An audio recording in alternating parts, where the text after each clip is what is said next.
Hi everyone, this is Shantha here. So we saw about Bharatanatyam till now.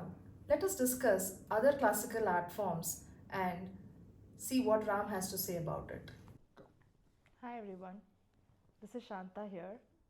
So let's discuss a little more with Ram about chapter 3, right? About Natya Shastra as we were talking about.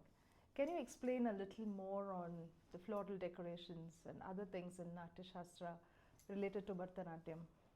So we spoke a bit before we went on the break about what are the other components. So we did speak about the costumes and the decoration for the individual. Yeah. What Natya Shastra actually also prescribes further is what is the type of floral arrangements that needs to be used on the dancer. So for example, if you are showing the marriage of a prince and a princess, through the dance, then there are certain types of garlands that are prescribed. And then the garlands are some things which are specific to the way women wear it and the way men wear it as well. Apart from this, the floral arrangements also goes in for the stage and the props. So the stage settings are, if you're doing something which is in the outdoor, then you'll find some trees and shelter, which is basically out. Going back to the time, there would be basically mud huts or thatched roofs that they talk about. And the whole arrangement is detailed into the level of information that it'll just blow you into what is contained in the Natya. So stage and props and the floral arrangements apart from the dancers part itself. Great, great, great. So, Ram, when I see group performances on the stage, right, I always wonder the synchronization which the dancers put across on the stage. So, what does Natya Shastra talk about the synchronization in the group performances? So if you remember, we spoke about the four components of the Rechakas and the Angaharas. Yeah. So what happens is, think about for one dancer where they're basically talking about the fluidity of the movement so that it is continuous, where they progress from one karna to the other. Now multiply that with two dancers. The combination of the steps that each of the dancers do is with very intricate level aligned with the footwork, the hand gestures, even the shoulder movements and the eye patterns. Yeah, yeah. So that's how the intricate levels of details are talked about in the group performances. And then the Rechakas will differ, the Pindidanas will differ. Those are all the fluidity of the movements. So the dynamics of what is applied for one dancer is then multiplied by the number of people on stage. Yeah, yeah. Yeah, now I can relate the group performances and the synchronization. Ram, I also heard about Vedas when you were talking about in the earlier chapters, right? So, how does Natya Shastra connect the dance forms to the Vedas and their teachings? Oh wow. So the Natya Shastra with the Vedam components of it, it's primarily, it talks about the music that is there from the Samaveda, the Atharva Veda related components of it. And over a period of time, this has been so beautifully managed to assign and align the details of what is intricate to the steps relating to what they can borrow in terms of learnings from each of the Vedas. And that is what then is put to life by the choreography, which is also explained in Natya Shastra. Wow.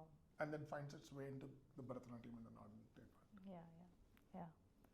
So, Ram, in the first chapter, when I asked you about what is Bharatanatyam, you said it is Bhava, Raga, and Tala, right? So, I want to understand a little more on what is the significance of Bhava and Raga in Bharatanatyam. So the Bhava and Raga, if you look at it, so Bhava is the emotion that the dancer brings, and again, it's a function of storytelling. So there is a set part of what you're trying to portray, and if it's a group performance, for example, if it's a Krishna stealing butter when Mother Yashoda is not looking, there is an assignment of each of the way the emotions are flowing for them, and that evokes a bhava. And the audience to relate to it, they basically take away what I would think is the rasa component of that. So the bhava and the rasa comes in. But then when you're emoting with the bhava, the talam, because for Yashoda to basically express anger, they have beautifully explained it in terms of the steps. In fact, there are some adavus which basically are combined, and then they basically bring into the life of what a mother and child, now in this case Lord Krishna, is spoken about with the accompaniment of music, and that's choreographed. So the Bhava, Rasa, what is an interplay between the dancer and the audience, the whole thing is set to the talam, which is basically the footsteps, the intricate levels of dance, and those are how the whole thing flows together. Wow. Thanks for explaining it in such a detail. I could literally visualize the dancers doing the performance on Krishna, and where Bhava and Raga are, showed very well on the stage. So, how does Natya Shastra enforce the use of words and music in Bharatanatyam? So the words and music, very clearly what happens is, the way the shabda is basically, it's borrowed from the literature component of it. And then the essence of the literature to convey a meaning is then pulled in from the way the music part is. The choreography is to way you explain it, and the music is then enhanced by the Nattuangam that we basically align and assign when we see Bharatanatyam. You will find that the music is set to rhythm, the tala comes from there, and then the whole piece comes together as if it's a jigsaw puzzle placed when it all comes together. And this beautifully explained in Natya Shastra for this. Excellent, excellent. So, what are the variants of Bharatanatyam across India? Variants of Bharatanatyam across India, if you look at, there is a contemporary part of Bharatanatyam, which in the way you basically see it today, is there is a regional influence, there is a language influence, there is a traditional influence, there is an incorporation of the folk dance component. So it basically has flavors when you go travel across the length and breadth of India. The traditional part is then represented in the way they dance that part of it. Wow, that's nice. So we spoke about the relevance of Bharatanatyam in India, right? What has Bharatanatyam maintained as relevance over the countries? Oh, that's a very interesting one. So when I first looked at the research material which is available, we found that Bharatanatyam was restricted to the way it started. And that too, if you look at the mecca of dance, that would be Tamil Nadu, because it started from the Devadasis and then it basically went on to the stage. But the Indian diaspora have taken to this like a fish to water, and in multiple countries you will find this flourishing. In Toronto, in Canada, in a single city, there are more than 300 Bharatanatyam schools. Wow.